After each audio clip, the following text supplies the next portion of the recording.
welcome to that talk with Tariro. Today on the program, we are looking at an issue where we say, as an individual, you need to be limitless. Nothing should limit your capabilities. And she's not new on the show. She's been here before. We have Florence Mudzingwa. Many know her as Coach Flo. She's written a book which was successfully launched. The book is called Love Life, The Art of Living Your Dreams. And you are going to hear more around Florence's story. You can actually see that she is living her dreams. Florence, welcome to the Talk with Tariro. Hello, Tari. Yes. Let's start off by looking at what motivated you to write a memoir about your life. Okay. What motivated me was during the COVID. You know, a lot of people were frustrated and depressed about life issues. But there are certain things, you know, like failing from school, a divorce, breakup in relationships. Those are things that we can actually recover from. But then there are other things that we can't, like, for example, disability.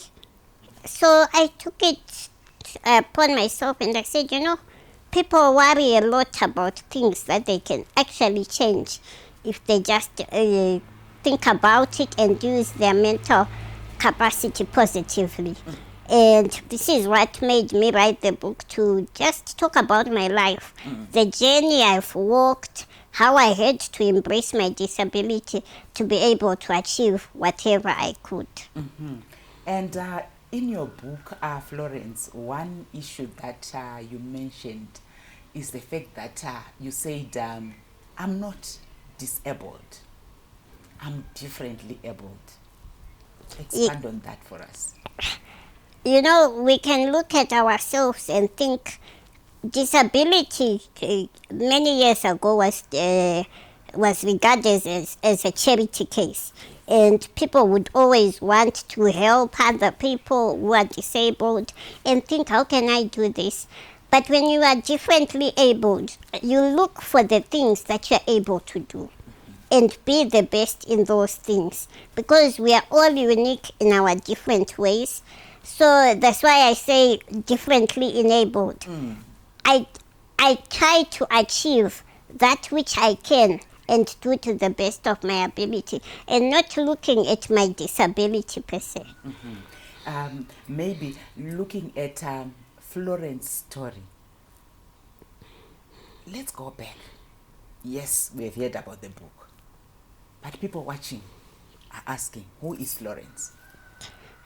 Florence was born in a family of 5, and is the last born from 2 girls to 3 boys. I was the only person with a disability, the only child.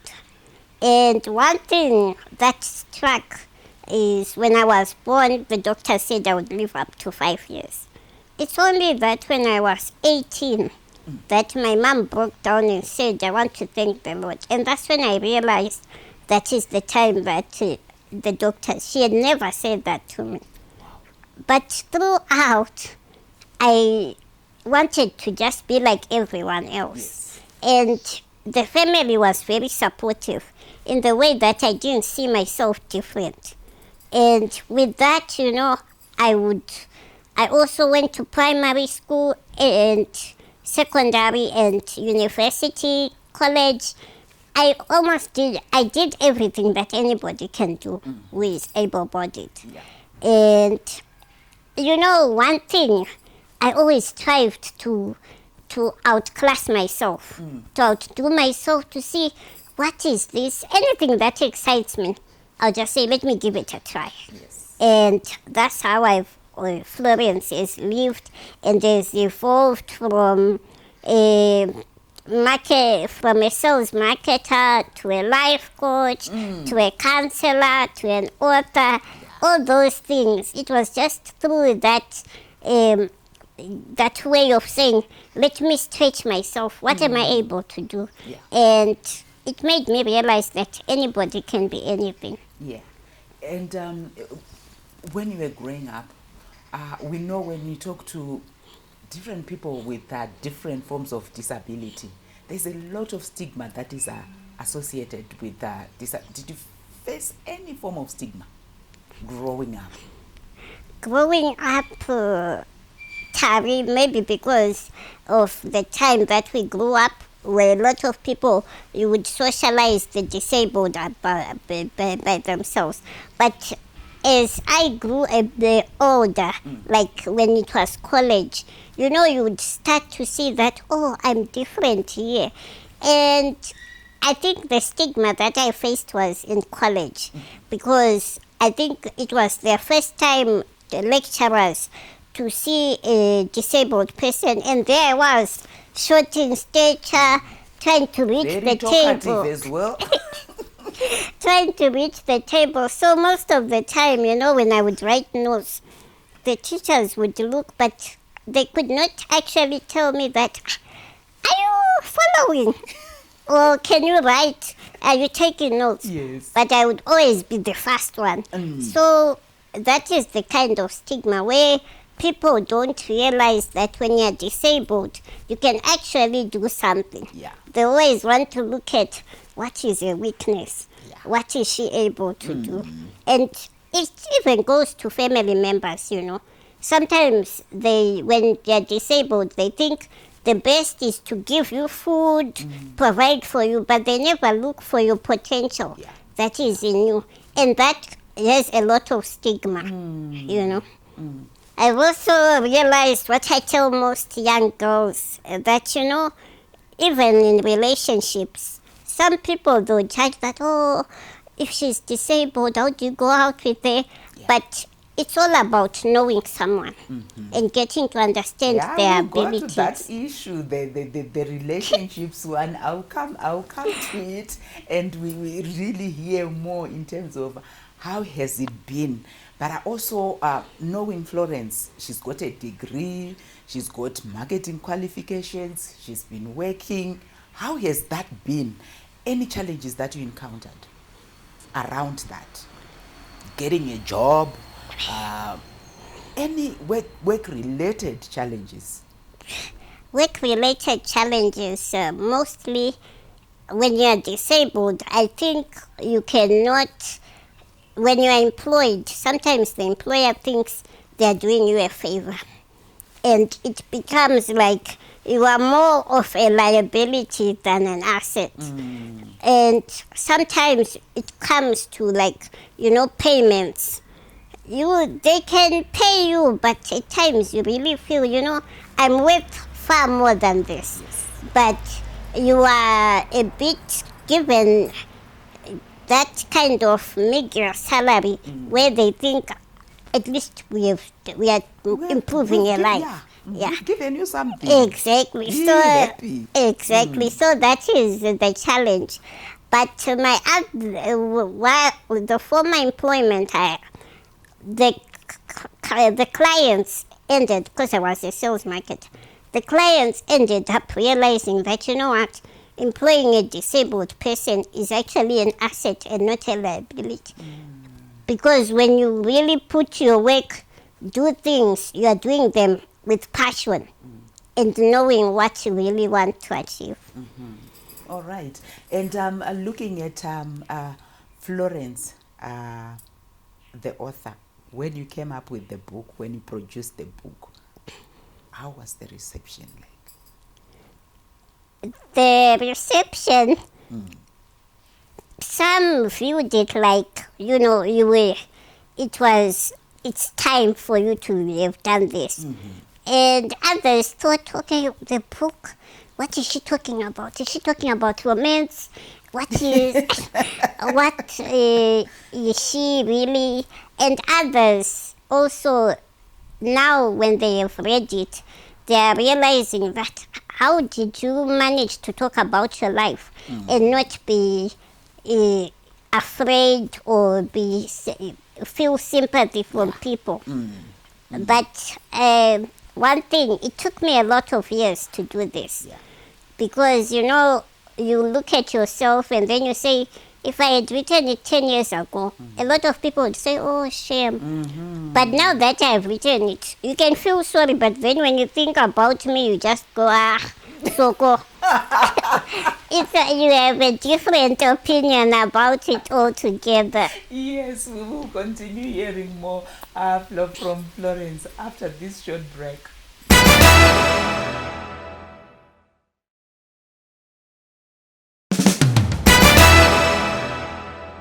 Welcome back. We continue with our discussion where we have Coach Flo on the show. So, Florence, when it comes to your condition and self-pity, where when you get to a place, you can see that this kind of kindness is not the normal kindness, but this person is feeling pity for me. You know, how do you feel when you get such kind of reactions? I try to understand the person and let them know that they shouldn't feel pity for me. But not in the way that you confront them, but in a way that you have a conversation that they feel that, okay, this person, I need to also respect them. Because most of the time, you know, people want to really understand, oh, okay, like in my case, a lot of people ask you, so who does your makeup? Who dresses you? And you're like, I do it myself. So, you know, there are a lot of questions that people have, and now as you grow older, you understand to say, maybe they also want to understand. Yes. And where did your sense of fashion come from? Because, you know, in different places that I've gone to, most of the time, you become the best dressed woman in the room. You've got this amazing fashion sense. Where did it come from?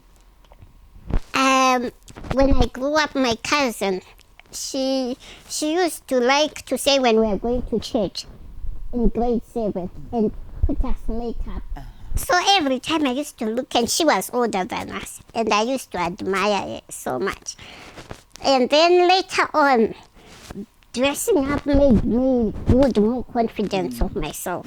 So I began to like dressing up more, and it gave me confidence if you're around people, you know.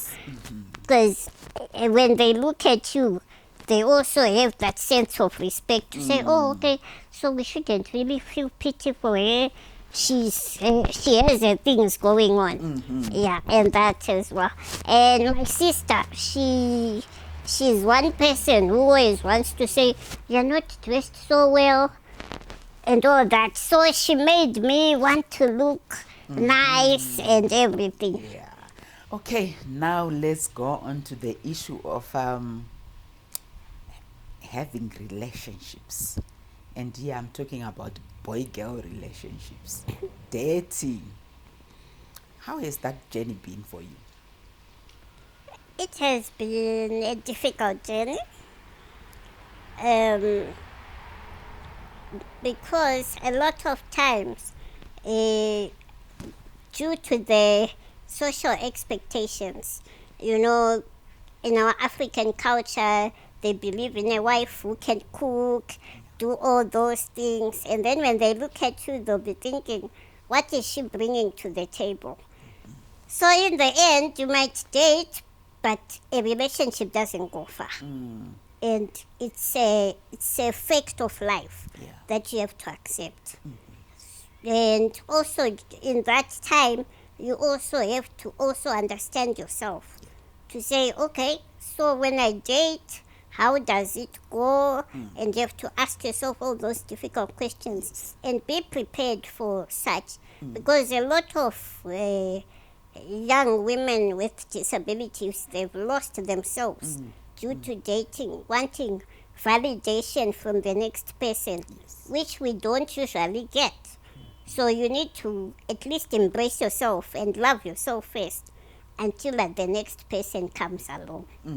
But everybody is somebody. Everybody has got somebody. So can we safely say Florence has got somebody? We can just say somewhere, somehow. And let's move on to your coaching journey. where you are now, Coach Flo. Maybe share with us what motivated you to actually become a coach, attending coaching academies, to where you are now.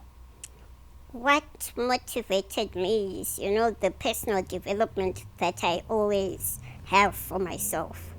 I believe that everybody has got potential, and that is what has driven me to coach other young women and men as well. This time I'm also going to include men, that they can reach their potential, and by having someone, an accountable partner, they're able to do it.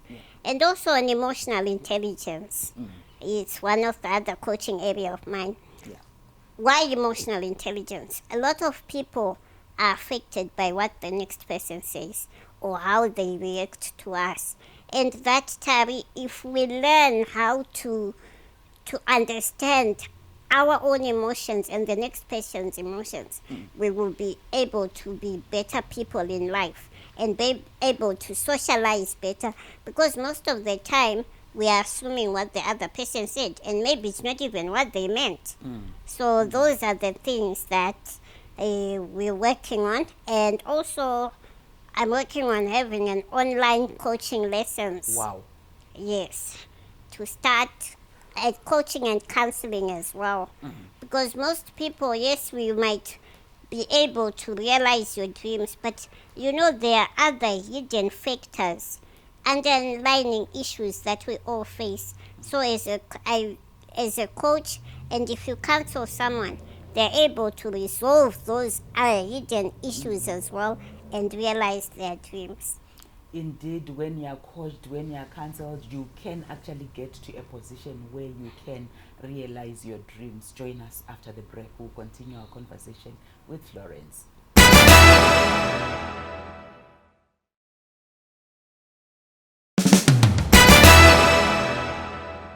Welcome back. Our discussion with Florence continues.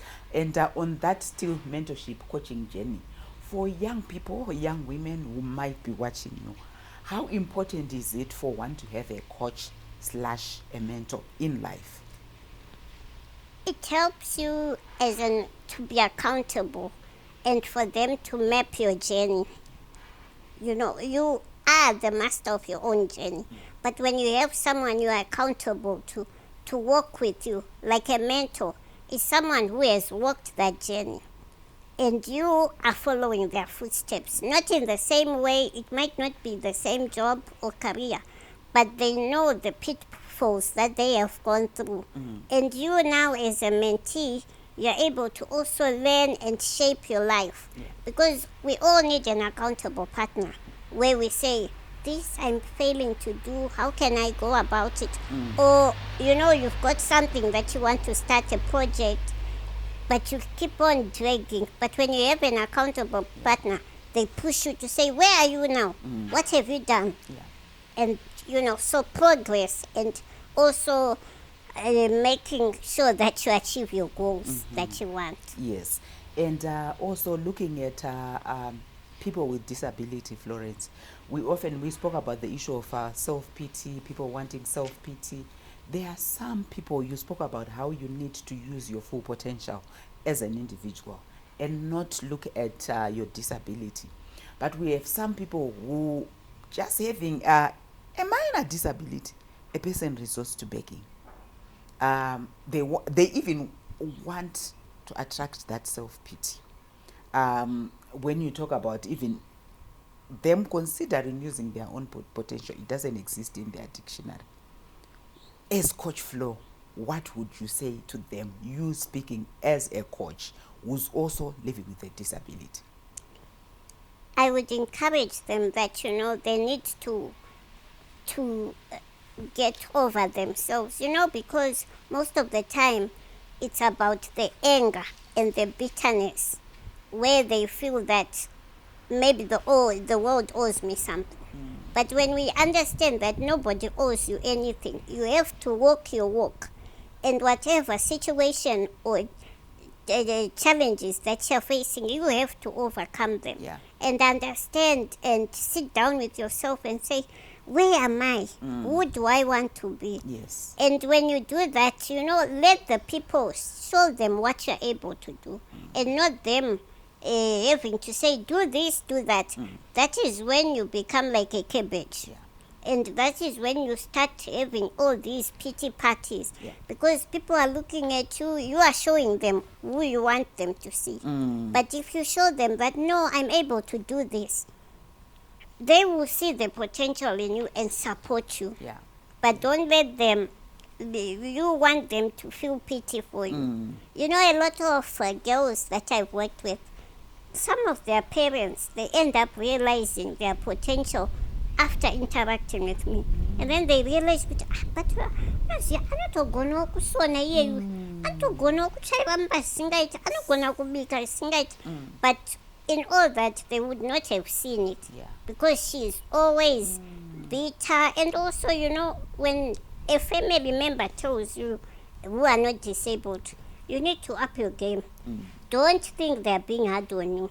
They're trying to make you see where your weakness is and not be so angry. Because a lot of times you want to say, nekuti ini ndakaremara ndosaka vachibva vandiita zvavanondiita. They are harsh on me. They are not harsh on you. They love you. They're trying to see where you can go with your life. One thing that I know that you are passionate about is good use of social media. As Coach Flo, I want you to just give tidbits to Zimbabweans on that. Social media is all about creating a brand. Who do you want to be known? It's not about that which you're passionate about is what we need to learn. People need to learn from you. And also bring out the best out of people that, they question, Kuti, so how do I go about this? And not, it's not where we pour out our problems or our social lives. There's so much to learn from social media. Yes. When it was created, it was not created for our own social gains, to talk about our family issues and all that. Yes, we have them. But if you ever create a path where you want to be known, if you want to be known, when we see the talk with Tari, we know what Tari is talking about. Yes. And that is your brand. So be known for something, not for you to be on social media to be known for other things, bashing and all. Yeah. I read this article the other day, about this man. He had left, he was a famous man, so he said, I left my card, it was in a hotel. And they said, we don't know you. So he says, they argued for a while, and then after 10 minutes he goes, Google my name. And then the guy Googled his name, and there comes out CEO of what. And he goes, oh, sorry sir. So the bottom line, the whole story was saying, you know what? Be a person, if you're a person of influence or just anything in society, be a person that when we Google your name, what is coming out? Not, and these people, they change their mind already. But imagine if there was he's a convict and when they Googled, or they never found anything of value. So social media, let's use it for value. Your key message, your last words to Zimbabweans in terms of general life, if we've got a family member who's living with a disability, how to just handle everything, your parting shot. My parting shot, I'm a person who is very much family oriented and loving. And I think we need to embrace one another as Zimbabweans and as people, because most of the times we are losing ourselves because of the frustrations we have. Everybody is going through their own personal issues, but we just need to be there for one another, give each other a caring ear, a caring hand, check up on each other. The world we are living in right now is difficult, and all we need is love. Indeed, all we need is love. Let's be there for each other. And I still repeat Florence's message from her book where she says, I am not disabled.